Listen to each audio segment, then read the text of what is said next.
დონალდ ტრამპი გაბრაზებულია. პუტინის სიტყვები არ მოეწონა, რომლითაც მან ვოლოდიმირ ზელენსკის მიმართ უნდობლობა გამოხატა. უნდობლობა არ ახალია. უკრაინაში გაეროს მანდატით დროებითი მმართველობის დაწესების აზრი კი აშკარა სიახლე. იდეის ავტორი ვლადიმერ პუტინია. მიზანი კი ამ გზით უკრაინაში არჩევნების ჩატარება და ხელისუფლების შეცვლაა. სწორედ ამის გამოა, რომ ტრამპი მოსკოვს ნავთობზე მეორადი 25%-იანი ტარიფების დაწესებით დაემუქრა. ეს იმ შემთხვევაში მოხდება, თუ ამერიკის შეერთებული შტატების პრეზიდენტი ჩათვლის, რომ შეთანხმებას ხელი სწორედ ვლადიმერ პუტინმა შეუშალა. მე არ ვფიქრობ, რომ ის თავის სიტყვას არ შეასრულებს. ჩვენ პუტინზე ვსაუბრობთ, მე დიდი ხანია ვიცნობ მას. ჩვენ ყოველთვის კარგად ვეწყობოდით ერთმანეთს, თუმცა მე ძალიან იმედგაცრუებული ვიყავი ზოგიერთი რაღაცით, რაც ზელენსკისთან დაკავშირებით ბოლო 2 დღის მანძილზე ითქვა. ის ზელენსკის არასანდოდ მიიჩნევს. მოიაზრება, რომ მან ზელენსკისთან უნდა დადოს გარიგება, მოსწონს ის თუ არა, ასე რომ ამით ბედნიერი არ ვიყავი. ვფიქრობ, ის კარგად იქნება, ნამდვილად არ მსურს რუსეთზე მეორადი ტარიფების დაწესება, თუმცა თუ ისინი დაწესდება, ეს მათთვის არ იქნება კარგი. პრეზიდენტმა მიანიშნა, რომ ბრაზმა შეიძლება მალე გადაუაროს, თუ მოსკოვის სწორ ნაბიჯებს გადადგამს. ჯერჯერობით ასეც ხდება. კრემლმა ხისტ განცხადებაზე დიპლომატიური პასუხი ამჯობინა. დიმიტრი პესკოვი აჟიოტაჟის გაქარწყლება შეეცადა და ჟურნალისტებს უთხრა, რომ ამ წუთას სათქმელი არაფერია. გაჟღერდა რამდენიმე სხვადასხვა სახის განცხადება. ჩვენ ვაგრძელებთ მუშაობას ამერიკულ მხარესთან პირველ რიგში ჩვენი ორმხრივი ურთიერთობების მშენებლობაზე, რომელსაც უზარმაზარი ზიანი მიადგა გასული ადმინისტრაციის დროს. ასევე ვმუშაობთ უკრაინის საკითხის დარეგულირებაზე სხვადასხვა იდეის რეალიზების თვალსაზრისით. სამუშაოები მიმდინარეობს, ჯერჯერობით საწყისი ეტაპია. ჯერჯერობით რომელიმე ხაზი, რომელზეც საუბარსაც შევძლებდით, კონკრეტიკა არ გვაქვს. დროში გაწელილი პროცესია, რომელიც რთულ სუბსტანციებს ეხება. პრეზიდენტი აბსოლუტურად ღია რჩება პრეზიდენტ ტრამპთან კონტაქტისთვის, ასე რომ საჭიროებებიდან გამომდინარე საუბრის ორგანიზება საკმაოდ ოპერატიულად შეთანხმდება.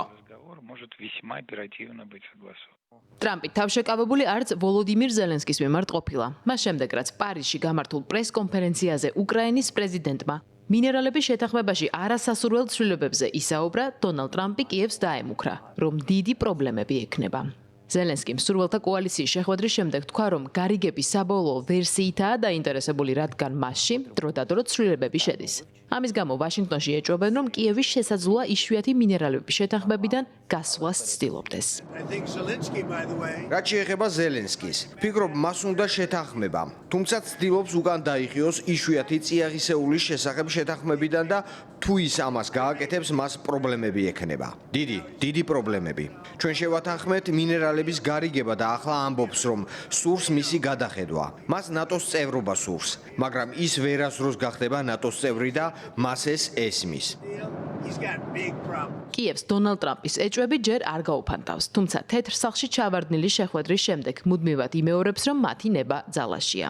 BBC წერს, რომ ამერიკა რუსული წიაღისეულითაცაა დაინტერესებული და მათი ერთობლივი მოპოვების ირგვლივ საუბრებს რუსეთთანაც იწყებს. ყოველდღიურ მიმართვაში ვოლოდიმირ ზელენსკი ყურადღების გამახვილებას სხვა რამეზე ცდილობს. ინტენსიური დიპლომატიის პარალელურად რუსეთი გამძაფრებულ საჰაერო თავდასხმებს აგრძელებს. რუსული თავდასხმების გეოგრაფია და სისასტიკე ყოველ დღე და ღამეს გრძელდება. უკვე რამდენიმე კვირა უპირობო ცეცხლის შეწყვეტაზე ამერიკის შეერთებული შტატების შეთავაზება ვნახეთ. ამას პასუხი რუსეთმა დრონებით, ბომბებით, საარტილერიო ცეცხლით, ბალისტიკური რაკეტებით თავდასხმით გასცა. რუსეთი იმსახურებს გაზრდილ წნეხს. ყველას სჭირდება დიპლომატიის წარმატება პუტინის გარდა. ამიტომ ზეწოლა მასზე უნდა გაიზარდოს დიპლომატიის წარმატებისა და ადამიანების სიცოცხლის გადასარჩენად. ვიმედოვნებთ, რომ ამერიკის შეერთებული შტატები, ევროპა და სხვა პარტნიორები, ვინც მშვიდობისა და გარანტიებისკენ ისწრაფვის, გამოიყენებს ყველა საჭირო ხელსაწყოს. ეკონომისტი წერს, რომ ვოლოდიმირ ზელენსკიმ გუნდს ზაფხულისთვის არჩევნების ორგანიზება დაავალა, თუმცა ამისათვის ქვეყანაში საომარი მდგომარეობა უნდა გაუქმდეს, რომელზე სამსჯელოდაც უკრაინის პარლამენტი 5 მაისს შეიკრიბება. თუმცა უკრაინაში ომი ყოველდღიურობაა. ღამით რუსული დრონი სამხედრო ჰოსპიტალს მოხვდა, ასევე სავაჭრო ცენტრს, საცხოვრებელ სახლს და ხარკოვის სხვა შენობებს. დაღუპულია 2 ადამიანი, 30 დაჭრილია. უკრაინულ დრონებს იგერიებენ რუსეთშიც, თუმცა მსხვერპლი არ ყოფილა.